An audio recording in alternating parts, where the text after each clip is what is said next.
NFL Live. OTAs continue today for teams around the league, including the Chiefs, where quarterback Patrick Mahomes was back on the practice field again, less than 6 months after tearing his ACL and LCL. We're going to hear from Mahomes shortly. Aaron Rodgers at Steelers OTAs said last week he plans to retire at the end of the season. Jeremy Fowler lets us know how the league views his reunion with Mike McCarthy. And C.J. Stroud still without a new deal in H-Town, but present at their off-season workouts. We'll hear from Stroud and Texans head coach DeMeco Ryans later in the show. Hi, everybody. Happy Thursday. Hannah Storm with the Florida War here. We have Kevin Clark. We have Jeremy Fowler. We have E.J. Manuel, all from all of those fabulous different colleges there in the great state of Florida as I represent Notre Dame. Okay, all eyes in Kansas City on star quarterback Patrick Mahomes at their OTAs today. Mahomes back on the practice field, suffered that knee injury in December, spoke to the media moments ago about trying to be ready to play as soon as possible. Yeah, I mean, I wanted to play, so I don't want to miss games as much as possible. I know it's not all in my control. I mean, it's in God's control at some point, but I'm gonna give myself a chance to, by the way I work, to be the best I can be. And so I'm in a good spot now compared to where some people thought, but I thought I was going to be here. So it's just doing what I'm supposed to do every single day, and then hopefully that gives me the chance to be out there with the guys whenever we start the season. And for more, we bring in our Chiefs reporter, Nate Taylor. He was at Casey's practice today. Nate, what was your biggest takeaway after watching Mahomes live? Yeah, Hannah, there are several takeaways from the Chiefs practice that just finished 2 hours ago. And most notably is that Patrick Mahomes went through every drill and was a part of almost every period except for team periods today, Hannah. So that's 11 on 11. But I can tell you, in the 7-on-7 portion of today's practice, Mahomes was able to go through his dropbacks, step through 2 passes, and made 2 exquisite touchdown throws to Xavier Worthy, each in the back of the end zone, each between multiple defenders. So that's a great sign. And for the Chiefs, this week went about as well as it could have gone for Mahomes. And of course, he's been going through the rehab since his December 15th surgery. And he's been with Julie Freimeyer, one of the top Chiefs trainers, just about every day since his surgery. And because of that work, that has allowed him to be a part of these 3 practices this week. It's going to allow him to continue to be a part of the Chiefs offseason program. And for Mahomes, the next checkpoint will be, when can he run? When can he make cuts? When can he maybe accelerate a little bit more with his footwork? That might allow him to be a part of the team periods that we didn't see today. But for everything that the Chiefs have asked for Patrick Mahomes, he is still on target to be a member of the team as the starter in Week 1 on September 14th against the Denver Broncos. He said he expected to be here today, Hannah. He expects to be along of all the ways moving forward, whether it's the mandatory minicamp, training camp, and of course, the start of the upcoming season. Man, that sounds like great news. Love hearing about those exquisite touchdown throws today. Nate, we appreciate you. Thank you. Explosive plays in that passing game, by the way, have been hard to come by for Mahomes and the Chiefs. So in his first 4 years as a starter, he leads the NFL with 41 touchdowns on passes of at least 20 yards downfield. You remember those days, right? But since Tyreek Hill's departure, he has 7 touchdowns and 11 picks on those 20-yard throws. That's since 2022.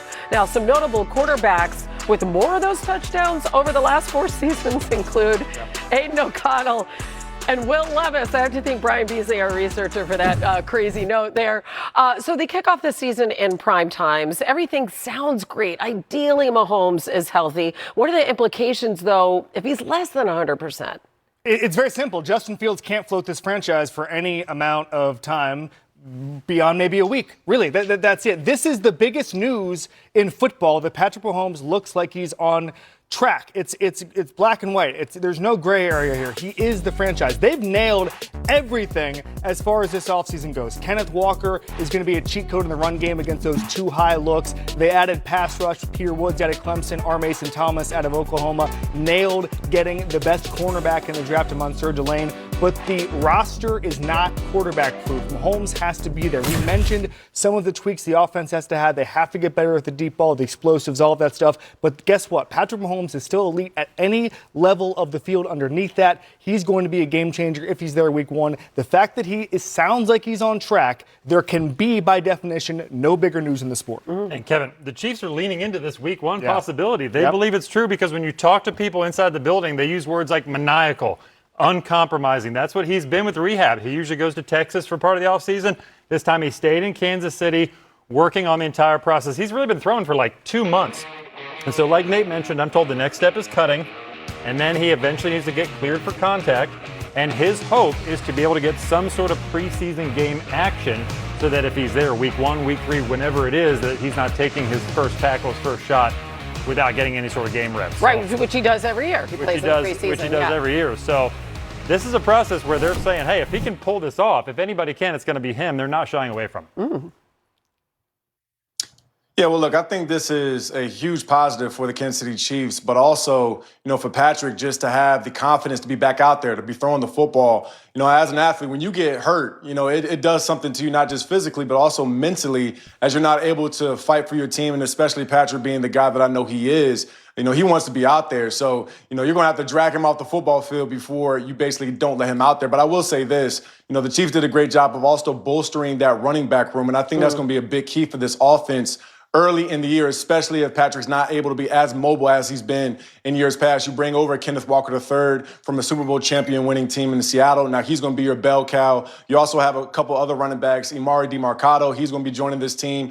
They also went ahead and drafted Emmett Johnson, and they got an undrafted free agent in Jaden Ott. So when you look at this running back room, also with Eric Bieniemy coming back, who's been, offensive coordinator there for a long time, very well known with those running backs, I guarantee you there's going to be a team that uses the tight ends with Travis Kelce, Noah Gray, but they're also going to run the rock a ton early on in this season. I've talked to Patrick Mahomes a lot in training camp about his process, and just him being out there emotionally is a huge lift for the team. He's always working on a different thing with his guys every single year. So just the idea, even if he's not ready to go until, let's say, week 2, week 3, week 4, him being out there on May 28th is a massive thing just for the franchise. He really is the franchise alongside Andy Reid. So just his boost there and what he likes to work through, how he watches film, how he's going to ingratiate himself with the new guys. Remember, we talked about the deep ball.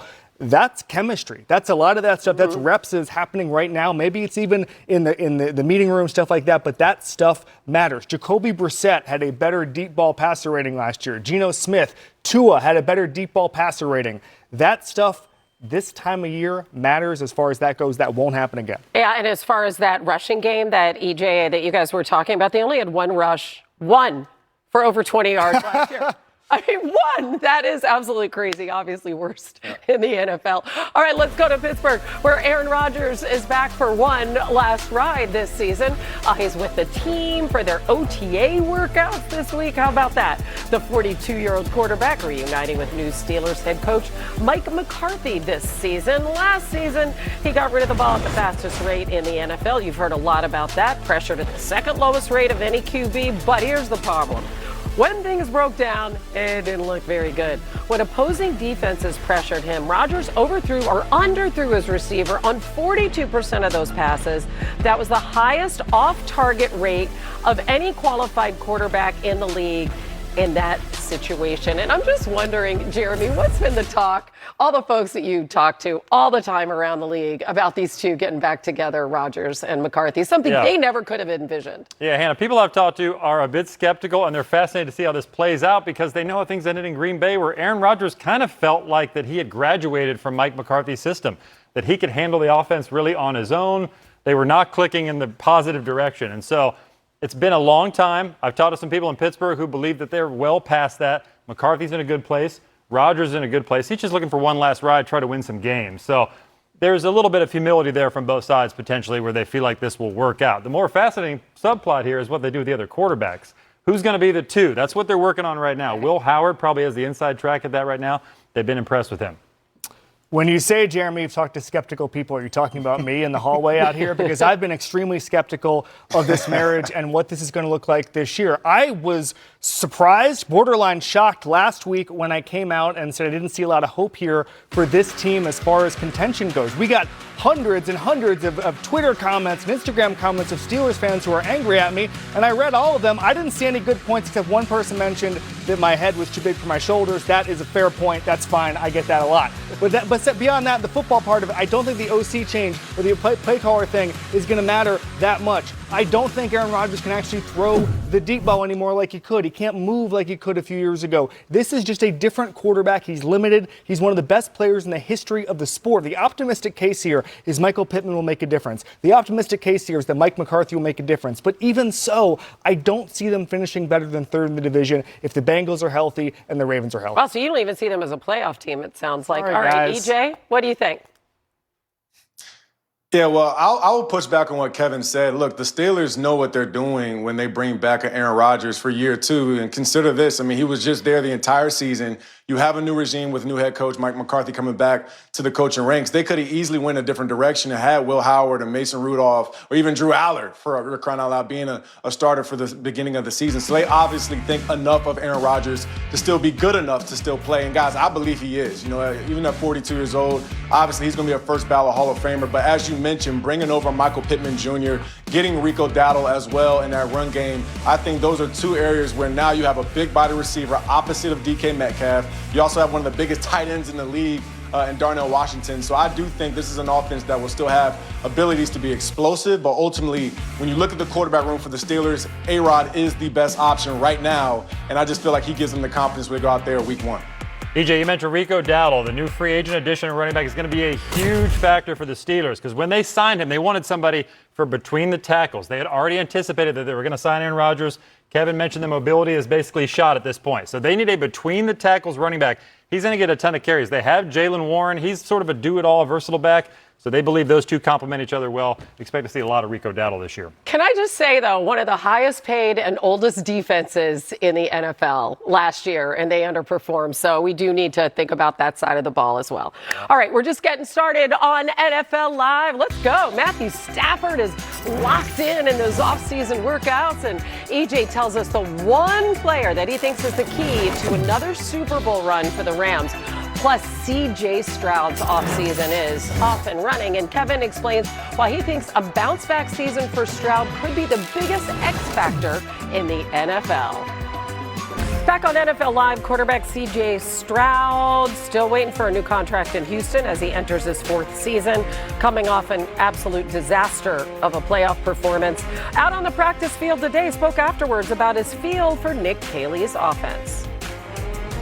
Going in a year two of a system, you know, you learn more, you can operate better, you know how to coach guys up. So I think we've taken a huge step from where we were last year to where we are now. I think the culture is, starting to, pick up on offense. We're, getting it together. CJ's doing a great job all offseason. It's probably the first time he's had a full offseason. He's been dedicated to the work. He's done a really great job of, first and foremost, just being here, being accountable, owning the reps, doing a great job of communicating. EJ is coming off those 4 first-half picks against the Patriots. Terrible playoffs from the offensive side of the ball. What are your expectations for Stroud here in year 4?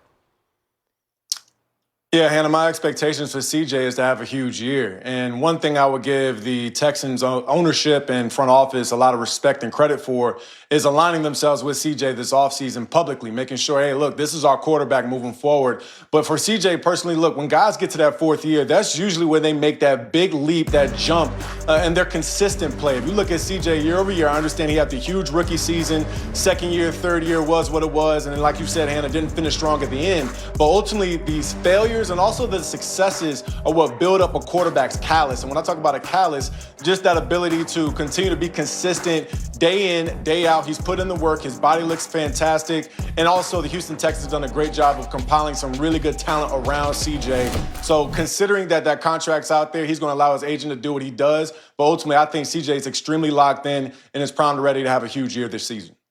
Tough last 2 years, just like Florida State, EJ. Just trying to recapture that 2023 form. Just wanted to put that one out there.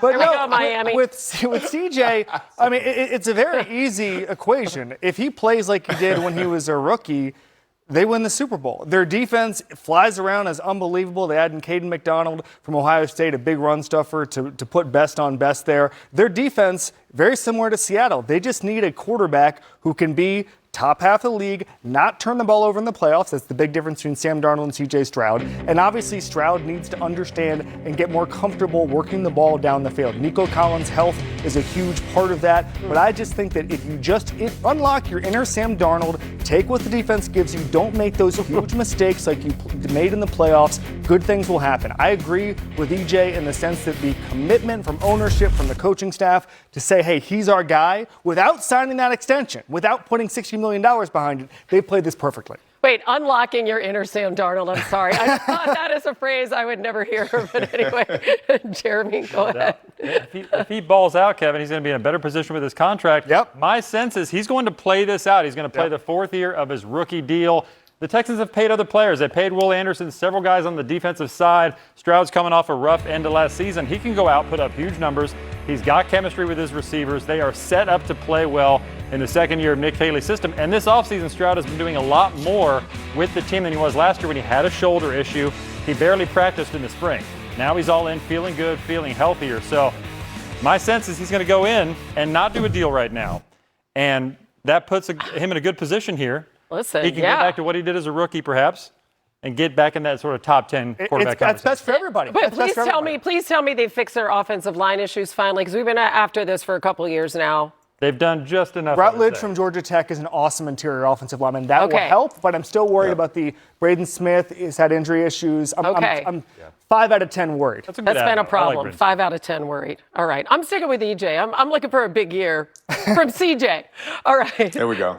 Coming up on NFL Live, the Vikings quarterback competition is heating up between J.J. McCarthy and Kyler Murray. J.J. has some interesting thoughts, by the way, on how it's going. Listen up. It's just like two guys in a classroom. You know, he sits on one side, I sit on the other side, and it's the coach's responsibility to teach us and coach us. So. On the field for Rams OTAs today after signing a contract extension last week that ties into the team through the end of the 2027 season. Puka Nacua also present after spending part of the offseason in rehab to, quote, improve his overall behavior. That's according to his attorney. For more, we welcome in Lindsay Theory. It's great to see you, Lindsay. What stood out to you watching Stafford and Nacua out there today? Hi, Hannah. Well, it's all about enthusiasm. It's only May 28th, but you would never know it by watching how these guys are reacting to the plays that they're completing now 50 minutes or so into OTAs. Let me take you through some 7-on-7. Matthew Stafford, the third play, completes a pass to Davante Adams. What do you see Sean McVay do? Give him a solid head nod. A couple plays later, another completion to Davante Adams. What does Stafford do? Gives a little hand clap. And then finally, the last play I saw before coming out to talk with you, a completion to Puka Nacua, which actually had Sean McVay running in circles, kind of looking like a little kid out there. Once again, needless to say, you mentioned it, but Sean McVay very happy to have that extension wrapped up for Matthew Stafford about a week ago. Those guys obviously very much on the same page as they go into the final phase of OTAs. And then you mentioned Puka Nacua. His presence out here was very much expected from the team, but nevertheless a very welcome sight to have Puka Nacua here. And we actually this afternoon will be hearing from Stafford and Nacua for the first time this offseason, obviously since that extension and since Nacua returned from his stint away, Hannah. All right, Lindsay, we'll look forward to that. And obviously that connection is so critical to the Rams' success this season.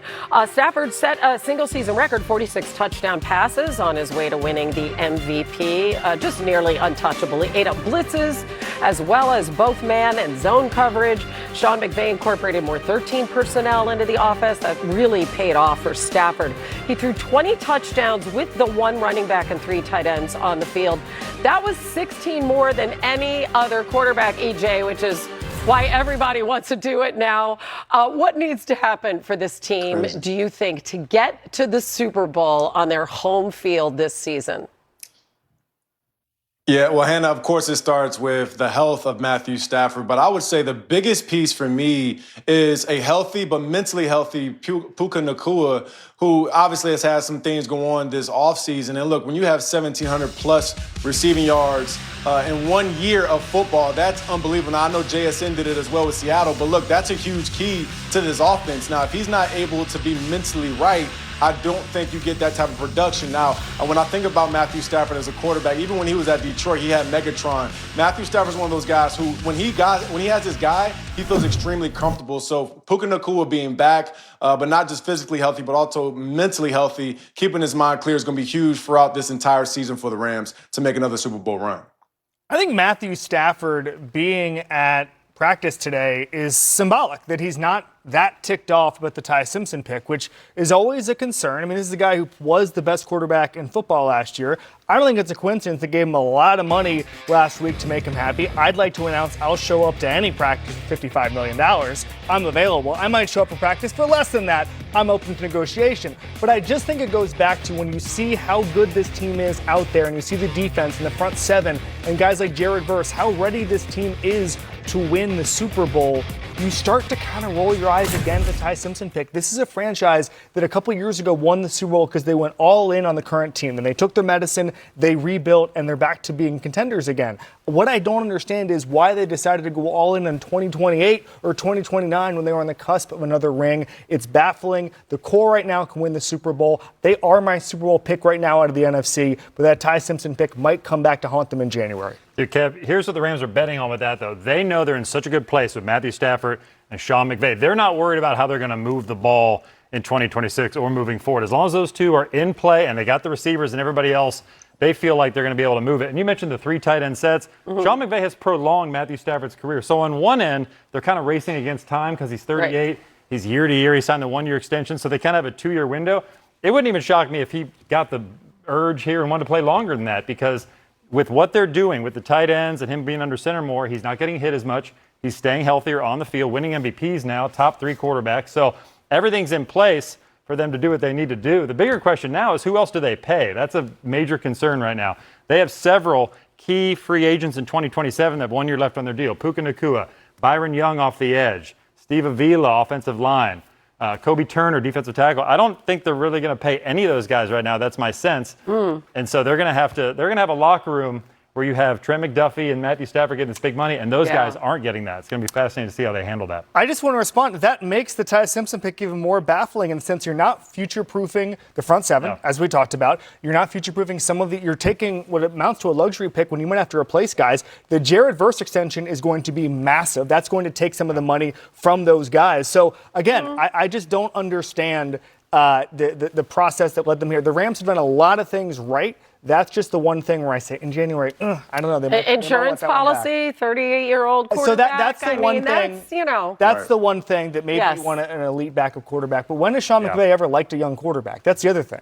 That's the problem. He does like Puka Nacua, though. I do think he would be the one player who would be paid right now, or at least this summer, if it weren't for some of the off-field issues that he had. They want him to get his life in order, and then they'll revisit that. All right, listen, we know there's no quarterback competition there, but there are plenty around the NFL. So I wanted to just check in with you on a few of these. What's the latest starting in Cleveland? Cleveland, Deshaun Watson, my sense is he has the leg up on that quarterback competition right now, but the Browns have not made any sort of firm determination yet, but they like Watson's experience. Watson believes that Todd Monken's offense, which has some concepts like the air raid out of college, which he's run in the past, maybe some room to freelance a little bit out of the pocket. He likes that, feels like it's a fit, but he's got to go win the job. Hasn't done it yet. Shedeur Sanders has had his moments this spring. He'll have a chance. They hope to go with a quarterback, number 1 on the depth chart by training camp. We'll see how that shakes out. And you got Tua versus Michael Penix in Atlanta. This one's got a bit of a wrinkle because Michael Penix is still coming back from that knee issue. Hasn't been cleared yet for 11-on-11 work, but he is out there doing 7-on-7 work. You see him there handing off. Where Tua has an advantage is his accuracy. Head coach Kevin Stefanski has said many times before, but even recently in Atlanta, that accuracy is the number 1 important thing in his offense. Tua has that, and he's got the backing of Matt Ryan and Stefanski and all the quarterbacks in that building with a pass that, they're hoping they got a little QB factory there, and Tua could be a part of that if he wins the job. And you got the Vikings. You got Kyler Murray versus J.J. McCarthy. I talked to sources in the building who said Kyler Murray has handled himself like an alpha quarterback. He's walked in with the experience and the swagger you would expect from a guy who's been to Pro Bowls and had success. He's also taken the offense very quickly. He's absorbed it in a hurry. So the expectation league-wide is that he will have the leg up. However, J.J. McCarthy, I'm told that he's made improvements that the Vikings coaches have noted and have told him so. Things like layering the ball a little better, using all the clubs in your bag, not throwing a fastball all the time. Like, he's shown some things this spring that have been impressive so far. Yeah, he definitely needs to improve from last season. And both McCarthy and Murray spoke about their relationship yesterday. Here's what each one had to say. It's been great. It's been great. Obviously, I know he's a younger guy. So any way I can help him, obviously I feel like, I've played 7 years now, going on 8. So I'm considered a veteran, even though I don't see myself as that. Give him any knowledge that he needs. Again, we're both competitors, and I know, we both want what's best for the team. Has he been receptive to hearing criticism? Of course. Yeah, he's overly acceptive, and he's always communicating, asking questions, stuff like that. So it's been good. JJ, what's your relationship been like with Kyler so far? It's just like two guys in a classroom. He sits on one side, I sit on the other side, and it's the coach's responsibility to teach us and coach us. So, is there any awkwardness between you two? Awkwardness, it's just like the same feeling, when you're in high school and there's another person on the other side of the room. That's just kind of how it is. So I wouldn't say there's any awkwardness. Oh, no, that seemed a little awkward. There's a lot of awkwardness in my high school. But yeah. EJ, you've been there, right? You've been in these quarterback rooms. You've been in awkward situations. What do you think when you hear the comments from each of those guys? Yeah, well, one, Kyler Murray sounds like the elder statesman, right? He sounds like the guy that's going into his 8th year, a guy who's made a lot of money in the NFL, who feels pretty secure in who he is as a quarterback moving forward. And JJ's still young, which is okay. He's still going, I believe, into his 3rd season now. And it is awkward, right? When you come into, especially if you're JJ, because you're the guy that got drafted there. They bring in a Kyler Murray who's had success, who's had failures, whatever, but also he was the number 1 overall pick at one point. So they know that he can play, and Kyler's coming in there to play. So for JJ, I think, one, the big thing, don't be insecure about your situation, man. Just continue to lock in, do the best you can in practice. Ultimately, the coach is going to make their decisions. But even if you're not the starter, you're still one play away. So I would say for him, the maturation as being a quarterback, they drafted you. They want you to have success overall. I don't know if he's going to be the day 1 starter, but ultimately, as long as he handles it like a pro, I think he'll be okay in the back end. All right, J.J. McCarthy, I'm going to introduce you to a concept you need to learn. It's called lying. You're going to need to do a lot of it in the next couple of months because even though it's not going to feel great, you're going to have to answer these questions with a degree of dishonesty and say you don't feel any awkwardness. Everything is okay. You're learning from Kyler Murray because you're already in that building behind the 8 ball a little bit because you were gifted probably one of the top 5 playbooks in football, one of the best receivers in football in Justin Jefferson, a coach who is obsessed with quarterback development and the quarterback journey and all of those things. You were handed quarterback development on a silver platter and you didn't take advantage of it. That's what we saw last year. So they brought in Kyler Murray to solve their problems. I think he's probably going to have the support of the locker room, maybe the coaching staff, maybe the fan base. We'll see. You have an opportunity to sit, learn, and develop. They're not going to give up on you. Kevin O'Connell cares too much about quarterbacks to say, let's get this guy out of the building. But one thing you're going to have to do is embrace this opportunity, go from there. Right now, that's not the answer you need to be given. Yeah. My sense is the Vikings will shoot him a little bail on those comments. He is well liked in the locker room despite some of his uneven play, and they know he's in a competition. This guy's been through a lot. Injuries, soft benchings, you name it, he's been through it. So he's trying to compete. He's trying to win a job. Probably that's what came out of some of the competition. Not the most tactful. I will say, and EJ can speak to this, but some of the best quarterback rooms that I've learned about and been around, they all seem to find a way to support each other a little bit. It's one band, one sound. Whoever wins the job, you got to support the other guy. Yeah, like EJ said, one play away, EJ. Yeah. Well, again, we don't know who's going to be the starter, but I agree with both of you, Kevin and Jeremy, because, for JJ, it's all about development. At the end of the day, as long as you continue to show that you're getting better every single day, you can't really get caught up, especially in the spring, about, I didn't get the first conversation with the offensive coordinator in the meeting, or I didn't get the first rep with the ones in today's practice. You can't be insecure about your situation. You got to think long term, not just what's going on here in the spring and the summertime. Man, that's such good advice. I love it. We have to say goodbye hi to our intramural basketball champion. Yeah. Yes, Thank Jeremy you. Fowler is leaving us now. Apparently, he's going on to bigger and better things. I got to go train for my next You got fight. you got a title to defend, so get on out of here. All right, next on NFL Live, the Jets' 2026 offseason has garnered a lot of hype around the NFL. How much better can they be than that 3-win season? Well, Kevin has some advice for the owner and his. The Jets are in OTAs this week. New York trying to turn the page in year 2 under head coach Aaron Glenn after being tied for the NFL's worst record last season. They pick up 3 first-round draft picks and veteran quarterback Geno Smith, who has impressed his coach thus far. When you watch him in the huddle today, man, you'll see he's he commands the huddle very well. He makes sure that everybody knows exactly what's going on when it comes to the play call. And then once he breaks the huddle, man, he makes sure everybody explodes out of the huddle and gets lined up. And then his ability to see exactly what's going on and try to make the play calls, whether it's protection calls or things like that, identifying the mic. He's very commanding, and you'll see that when it comes to that. For more, we bring in Jets reporter Rich Cimini. Rich, what more can you tell us about what this offense might look like this season under Frank Reich with Geno at the helm? Well, they're definitely going to lean into the running game with Breece Hall. In fact, Geno Smith was telling us today that when he found out that Breece Hall was training down in South Florida, not far from his home, he made it a point to go over to that particular gym and work out with Hall just to get to know him better. And, of course, this offense is going to be Garrett Wilson is going to be a big part of this offense. Wilson really likes this system. He raved about Frank Reich's system. He says it's player empowering, and by that he meant that players are being trained to make adjustments on the fly when things go off script. He finds that very refreshing, something they haven't had around here for a while. Wilson has seen a lot. This is his 4th different offensive system in 5 years. Geno Smith will be his 9th different quarterback.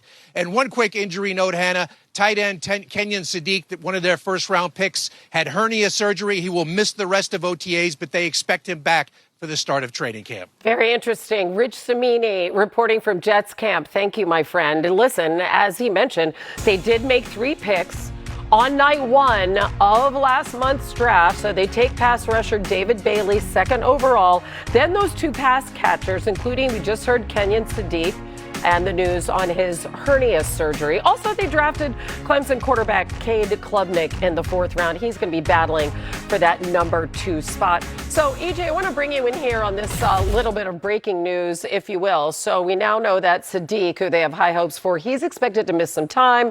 We have Geno coming in. What are your expectations for that duo this season? How much do they need from those 2? Well, they definitely need a lot of good play from Geno, and I think this is a really cool situation for him specifically. We got drafted together in 2013. I went to Buffalo. He went to the New York Jets, and it's very, not often where you get an opportunity to go back to the place where they drafted you and almost kind of right whatever wrongs might have been out there. So I'm excited for Geno. But as far as Kenyon Sadiq, when I saw the New York Jets grab him, additionally in the 1st round with a couple other guys like David Bailey and Omar Cooper Jr., I was like, this is a perfect fit for whoever the quarterback is, especially considering Frank Reich's going to be calling the plays there as the OC. He's going to use multiple tight ends. You already have Mason Taylor from last year. And Sadiq is one of those guys that you can put him in the backfield. You can put him in motion on a jet sweep and hand off the football. You can put him in the slot. You can put him out wide. And you technically have 2 tight ends, which would be 12 personnel, but you get wide receiver type speed where you see this guy run a 4.3. And I'll just add this. So if he just got a surgery on a hernia, imagine the fact that he ran a 4.3 at the combine with this injury. Wow. So think about when he's actually healthy in his full blast. This dude is extremely explosive, and he'll be a huge piece for Geno in that offense this year. Yeah, and a huge piece, as you mentioned, for Frank Reich because he can do so many different things. So what do we consider? Okay, the bar is low. 3 wins last year. What's a positive step for the Jets this season? Well, 3.5 wins? 4? No. Really, I mean, this is to Woody Johnson, the owner. I know I don't say this often, but the Jets are doing everything the right way right now, and you need to let this play out. In the New York market, with the way the Jets media is set up, Everything feels like a tempest in a teapot. They need to take a step back with ownership here and let the build happen. They are doing things the right way. I don't think Geno Smith is a long-term starter, but guess what? Next year's draft is going to be 5, 6, 7 quarterbacks deep, like some of the drafts we've seen in the past few years. Taking 2 Indiana guys, 1 receiver and 1 cornerback to change the culture. Indiana had one of the best turnaround stories in the history of sports. Now you come into a Jets franchise that needs one of the best turnarounds in the history of sports. They're the Jets. So you bring those types of guys in. You heard reports about meddling from ownership in January. You heard reports about Aaron Glenn having to take over play calling because that's what ownership wanted. Let the guys in place do their job. They're not going to win big this year. They may not win big next year. But you have to let this play out. Otherwise, you repeat the sins the Jets always repeat. Yeah, Kevin, I agree. You do have to let it play out, but a lot of times franchises don't. And I don't know if the Jets will be in that situation. And I will say for Aaron Glenn, going in as his second year as their head coach, to kind of put that trust into Geno, I got a lot of respect for him because obviously Aaron Glenn was like, look, we got to go out here and be much better offensively and, of course, defensively, being that he's a former DC. They're going to have to play much better. And this is a tough division. I think the Dolphins got a little bit better. The Bills are certainly very good as well. New England just made it to a Super Bowl. So ultimately the Jets, you got to win. You got to win fast in this league to keep your job. Yeah, it just seems like forever since they've had a top 10 scoring offense. You have to go all the way back to 2008. Brett Favre was the starter. Yeah. Starting in Baltimore, where quarterback Lamar Jackson spoke about the changes with Jesse Minter and his new staff. New coach, new OC, different new guys in positions. So everything is just new, basically, besides upstairs, But coaching staff is just new, and I can say it's a breath of fresh air because everything is just new. That's all. AJ, what do you expect from Lamar, that breath of fresh air in Declan Doyle's offense? Yeah, well, Hannah, I'll say my breath of fresh air is when I was in college beating the Miami Hurricanes every single season. Kevin's Miami Hurricanes, by the way. Yes. But I will say this for Lamar. Here's why it's a breath of fresh air. Is because he's going to have a lot of collaboration in this offense. They got Declan Doyle as their new offensive coordinator. Declan's the same age as Lamar. They're both 29. So from what I've read, Declan is extremely into making sure his quarterback's comfortable. They're trying to get to know each other. But I think that's integral. One, because Declan comes in and pays the respect to Lamar, who's been a 2-time MVP in the NFL. But also, if Lamar's not comfortable with the offense, it's not going to work. So I think that part alone is a huge breath of fresh air for Lamar Jackson going into this season. I really appreciate your delayed dig back at your co-analyst here today. I got comfortable, didn't see it coming. That's right. I'm rattled. You shouldn't have started it. To Philly, where Saquon Barkley reached out to a former running back for tips. This is really cool. I'm playing in Sean Mannion's new offensive system. Take a listen. One guy that I've been focused on and talked to him a little bit over Instagram, Todd Gurley. Watching kind of his film.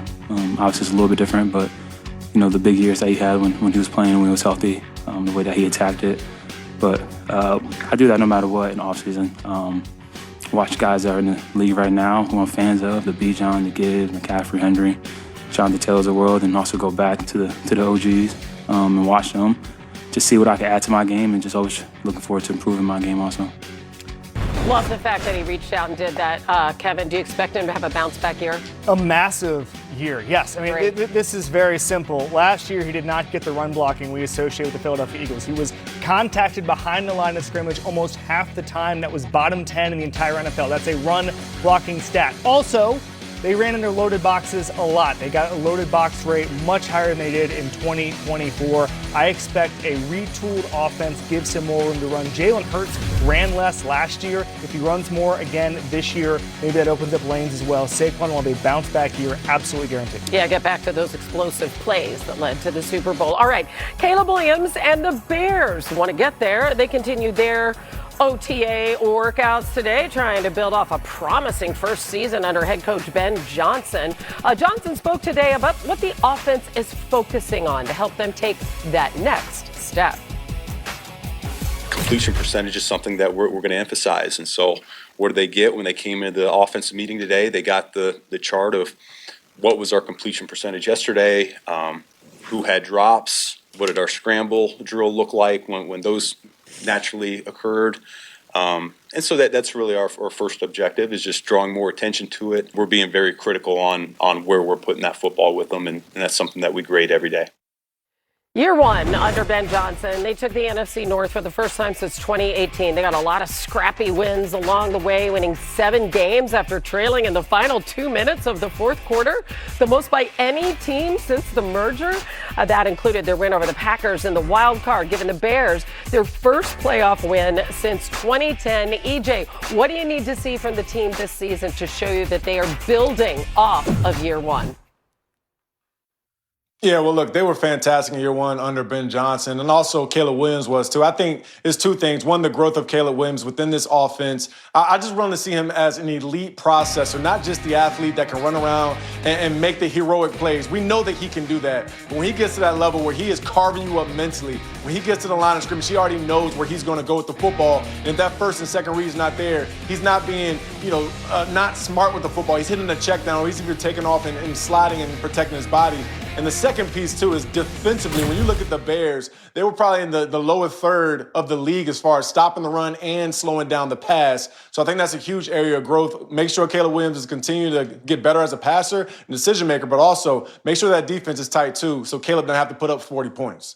EJ, you nailed it. It's that last part there. The defense, you cannot be 27th in rushing the passer and be a Super Bowl contender. It's just not possible in the modern NFL with the way offenses play. They don't draft a pass rusher in April's draft, and then Ben Johnson says, guess what we're going to do? We're going to rely on the guys like Montez Sweat who are in the building, and we're going to coach better. So they're putting the pressure on them inside the building, both as players and as coaches. I like it. I think they get a little better. They have to be average at the very least. That's how they take the next step. The offense is good. In fact, Ben Johnson will have a Super Bowl caliber playbook every single year. Yeah, they did have 33 takeaways, I'm just saying. Good job keeping the peace, you guys. I loved it. Thanks for joining us on NFL Live.